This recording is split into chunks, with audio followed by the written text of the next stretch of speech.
Good morning, everyone. Here's your Mormon News Update for July 19th, 2024. First off today, we're going to start by talking about iPads being used as a missionary tool for the church. In 2014, the church published the following: more missionaries of the church will be using digital devices as they preach the gospel in the United States, Canada, Japan, and Western Europe. The First Presidency and the Quorum of the 12 Apostles are expanding the use of mobile devices following a successful pilot program. Now notice they didn't say revelation. The church has supplanted revelation with surveys and pilot programs that has been in place since last fall, involving 6,500 missionaries in 30 missions in the United States and Japan. Missionaries are equipped with specially configured iPad minis for studying and teaching the gospel. Church leaders will also implement online proselyting in the United States, Canada, Japan, and Western Europe following a test in those areas for more than a year. Sister missionaries in some of the church's visitor centers are also using digital devices and online proselytizing as part of their daily activities.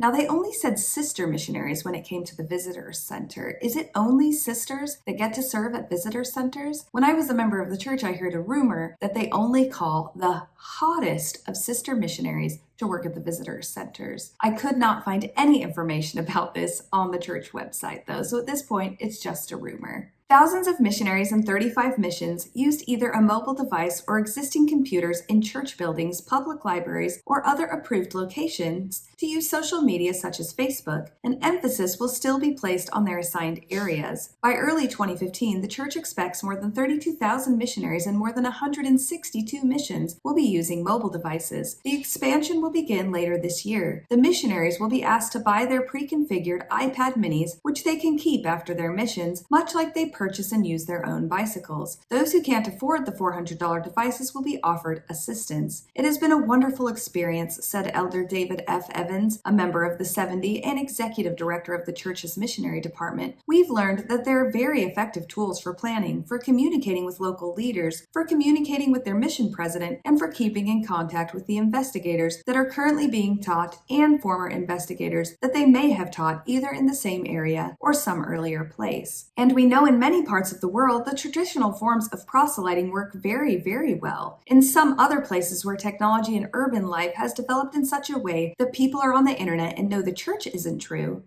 No, it doesn't say that. And urban life has developed in such a way that missionaries have a harder time contacting people. We hope that these tools become more valuable in those places. Church leaders envision that mobile devices will eventually enable missionaries to begin their formal preparation for missionary service before they enter the missionary training centers, and then continue to use them for language and gospel study, and to improve their ability to teach the gospel when they enter the mission field. And then, because of the ability to learn beforehand and to learn after the MTC, we anticipate that the MTC experiences will remain shorter as they are now as compared to earlier times, Elder Evans said. Missionaries are also learning how to develop positive lifelong digital habits. We know that even with filters and every other safeguard that we can provide, that the only really effective filter for lifelong technology use is the individual heart and mind of the individual young person, stressed Elder Evans. And now let's look at this iPad audit checklist that some missionaries are required to perform, shown here in a photo from the Ex-Mormon subreddit. iPad audit procedures: 1. Be somewhere with Wi-Fi. 2. Trade iPads and ask if there's anything you should be aware of on their technology before you proceed with the audit. 3. Audit battery usage. 4. Review dates of personal emails sent. 5. Review internet history. 6. Audit photo library. Work together to decide if photos are distracting, dignified, or even slowing down the progression of a missionary's personal conversion. 7. Audit download videos or music. The music app is not authorized for use, and videos should not be on our iPad if they are not on the Gospel Library app. 8. Audit extra apps, i.e. Adobe Acrobat, Notes, Contacts, FaceTime, Skype, and iMessage. 9. Ensure that their Mormon.org email is installed and in good use. 10. Review area book, including current investigators and planned activities. 11. If a SanDisk flash drive is connected with their iPad, audit the flash drive. 12. Ask each other, do you feel that your technology is in harmony with the sacredness of your calling? 13. Return each other's iPads.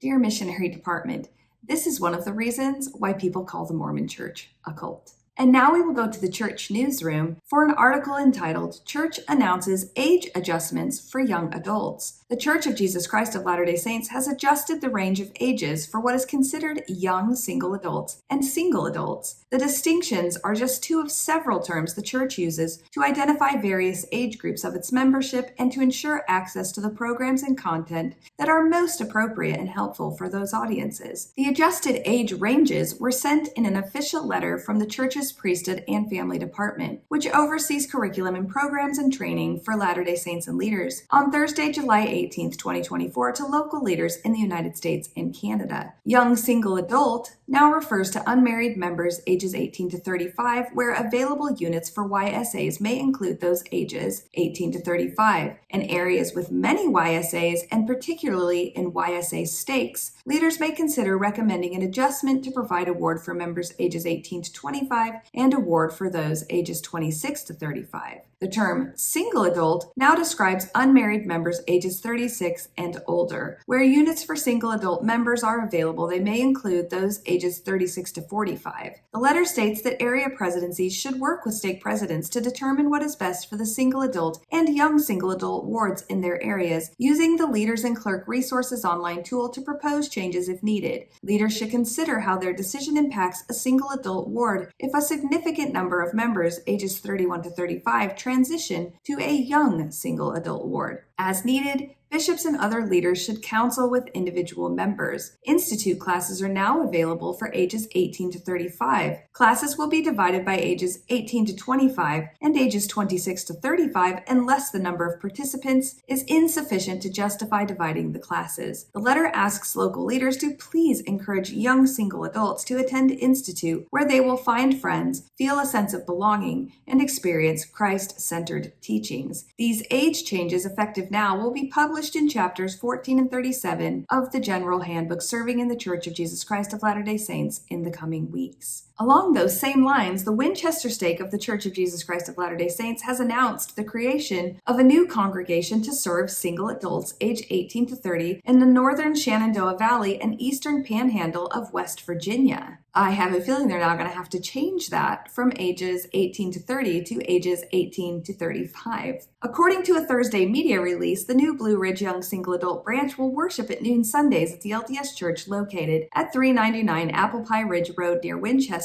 The formation of the Blue Ridge Young Single Adult branch is an important event for the church in the greater Winchester-Martinsburg area, Aaron Blight, president of the Winchester Stake, said in the release. People aged 18 to 30 find themselves making significant life decisions, and we're excited to establish a Christ-centered congregation which is tailored to the needs of young single adults. All young single adults in our area, whether currently a member of the church or not, are invited to attend. The new congregation expects to draw from LDS Church congregations in Winchester, Stevens City, Berryville, Front Royal, Luray, and Woodstock, as well as the West Virginia towns of Inwood, Martinsburg, Hedgeville, Harpers Ferry, Charlestown, Petersburg, and Romney. With the creation of a congregation that will be focused on helping young adults find Christ, we see a future full of hope. Hanzar Shakhan, president of the LDS Church's Martinsburg Stake, said in the release, "We are encouraged by the opportunity to see young people come together to develop a personal relationship with Jesus Christ, create lifelong friendships, discover talents and skills, and learn to serve one another and their communities." Jason Wright of Woodstock has been assigned to serve as the branch president, and his wife, Cody, will join him in organizing and leading the new congregation. As with all ecclesiastical positions in the church, their service is voluntary. Cody and I are humbled and excited to accept this responsibility to help launch Blue Ridge, Wright said in the release. As parents of 3 young single adults, we see the advantage of them gathering and growing with their peers. We'll worship, sing, serve, and yes, we'll also have a lot of fun. Most other positions within the new Blue Ridge Young Single Adult branch, leadership, teaching, music, and more, will be filled by members of the new congregation, Wright said in the release. The first Blue Ridge Young Single Adult branch worship service will be held at noon July 28th at 399 Apple Pie Ridge Road near Winchester. For updates and more information about the LDS Church's Winchester Stake, visit their Facebook page. And last up to date, an article from Dan Peterson entitled, "Let the Woman Learn in Silence with All Subjection." His website has so many ads that it's hard to follow what is going on, and it took me a minute to figure out what that title was referring to. But after going on and on about some great videos that people need to share to, quote, make the strength of the testimony of the Book of Mormon witnesses more widely known across the membership of the church and beyond, unquote, I finally found the next few paragraphs that say, a few days ago, I posted the link to an article on CNN's website entitled, Many Women Stay in Religious Groups That Don't Let Them Become Leaders. Here are 3 reasons why.